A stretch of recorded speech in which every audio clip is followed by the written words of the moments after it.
bag of rice in your kitchen may have traveled thousands of miles to reach your table. It may have crossed oceans, borders, and multiple safety checks before you could cook it for dinner.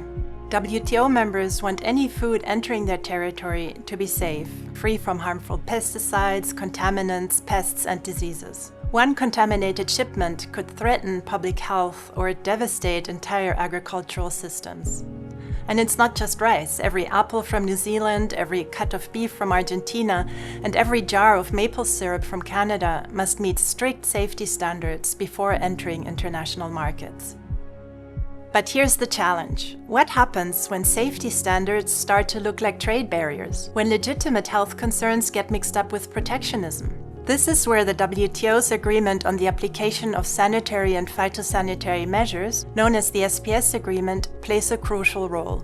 It strikes a balance, protecting human, animal, and plant health while keeping global trade fair and flowing. Sanitary and phytosanitary measures are the safety rules WTO members use to protect health, from setting limits on pesticide residues in food, to requiring that products come from disease-free areas, to inspection procedures and specific treatments that eliminate harmful organisms.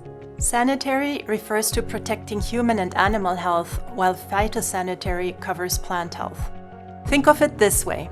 Imagine if every football league had completely different rules, different game lengths, different sizes, and scoring systems. Players wouldn't know what to expect, and skilled teams might struggle simply because they can't predict the playing conditions. The SPS agreement is like having consistent, science-based rules that create a level playing field where all teams can compete fairly based on merit. Since entering into force in 1995, the SPS agreement has created a framework for WTO members to protect their citizens and the environment without unfairly blocking imports. And the impact is significant. Global trade in food is worth over $2 trillion annually, and the SPS agreement helps it to flow safely and smoothly. It's why Japanese sushi restaurants can serve Norwegian salmon, and why Mediterranean kitchens can rely on Indian chickpeas for their hummus, all while ensuring the food is safe. The SPS agreement sets clear requirements. Measures must be based on scientific evidence, applied only to the extent necessary, and not used as disguised trade restrictions. WTO members can set their own protection levels. Some may accept slightly higher risks, others may be more cautious.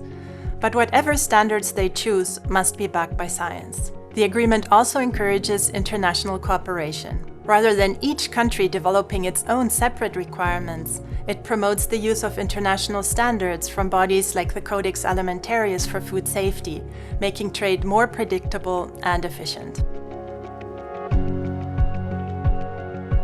Transparency is equally important. The SPS agreement requires WTO members to notify their trading partners whenever they introduce new food safety or health measures that could affect trade. Since 1995, WTO members have submitted more than 37,000 notifications, creating a system that helps traders and governments stay informed about new or changing requirements. Members must also establish inquiry points where trading partners can get information about safety requirements and procedures. Because food safety shouldn't be a barrier to fair trade, it should be the foundation that makes global food systems resilient. The SPS agreement proves that when it comes to food safety, we're all on the same side. Is there a trade term you've always wanted explained in simple terms? Drop your question in the comments. We're here to break it down. Let's make trade clearer, fairer, and easier to understand.